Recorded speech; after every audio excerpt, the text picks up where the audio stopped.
Selamat siang teman-teman, kembali kita berjumpa. Kali ini kita membahas tentang berlakunya sumpah pocong kepada pihak. Sumpah pocong ini sebenarnya tidak ataupun belum diatur secara detail dalam kitab undang-undang maupun dalam peraturan-peraturan lainnya.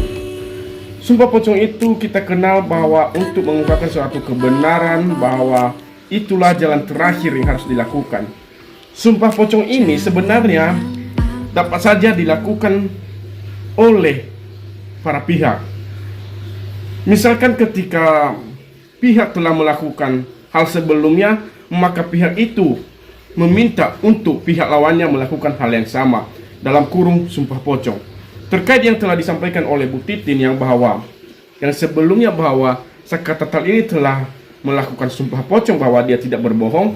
Jadi alangkah bagusnya juga karena itu permintaan pihak untuk dimintai Aibtu Rudiana melakukan hal yang sama untuk melakukan sumpah pocong tersebut.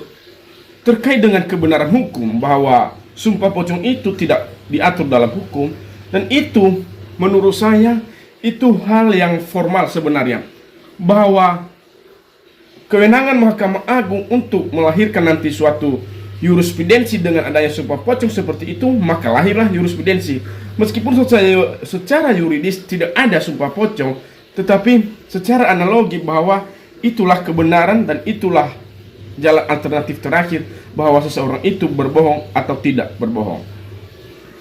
Terkait sumpah pocong ada beberapa hal yang kita harus kenal dalam sumpah. Dalam kitab undang-undang hukum acara pidana sebelumnya telah diatur bahwa memberikan keterangan di bawah sumpah, seperti keterangan saksi ahli, dan itu harus disumpah di depan pengadilan.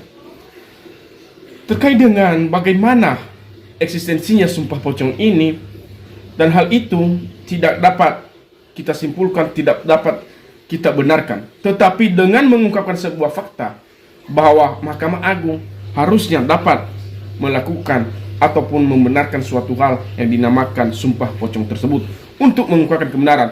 Karena di Indonesia sendiri setahu saya belum ada alat ukur ataupun tolak ukur kebohongan seseorang itu. Meskipun ada alat detektornya yang mengatakan bahwa itu mendeteksi seseorang bahwa jika dia berbohong atau tidak. Tetapi saya yakin bahwa tidak 100%. Meskipun alat detektor itu berfungsi secara baik, apakah itu nanti hukum alam berlaku bagi dia atau tidak? Jadi menurut saya alat detektor itu adalah yang diciptakan oleh manusia. Itu adalah mesin. Tetapi kalau seseorang melakukan sumpah pocong dengan niat, maka ketika dia berbohong, maka hukum alam ataupun hukum Tuhan pun akan berlaku bagi dia dan bagi keluarganya. Apalagi berdasarkan nanti sumpah yang akan disumpahkan kepada dia, maka saya rasa bahwa itu akan berlaku karena itu dia mengungkapkan di depan banyak orang. Sumpah beberapa kategori yang saya kenal bahwa sumpah ini ada bermacam-macam menurut kita undang-undang hukum acara perdata yang diatur dalam pasal 156 HIR yang dikenal sebagai sumpah desensor, yang dimana antara sumpah ini telah dilakukan oleh pihak sebelumnya untuk meminta kepada pihak lawannya melakukan hal yang sama. Artinya tidak tertutup kemungkinan bahwa sumpah pocong itu dapat dilakukan oleh Bapak Aibtu Rudiana.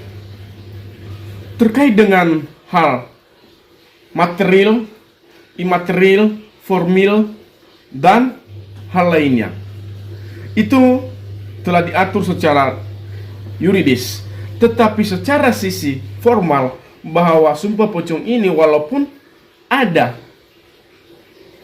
tafsiran pemikiran bahwa sumpah pocong itu sebenarnya tidak berlaku, namun dengan kita mengkaji bahwa dengan Mahkamah Agung mengeluarkan suatu kajian formal terhadap hukum, maka saya rasa sumpah pocong itu akan nanti menjadi jurisprudensi terbaru, dan Mahkamah Agung harus dapat bertindak secara lebih cepat dan tangkas dengan hal ini, karena itu permintaan para pihak juga. Mengapa? Karena yang disampaikan oleh Bu Titin, kalau ini memang benar Sakatatal telah melakukan sumpah pocong sebelumnya, maka alangkah bijaknya Mahkamah Agung mengeluarkan suatu putusannya supaya Aibtu Rudiana juga melakukan sumpah pocong dengan hal yang sama untuk mengungkapkan kebenaran.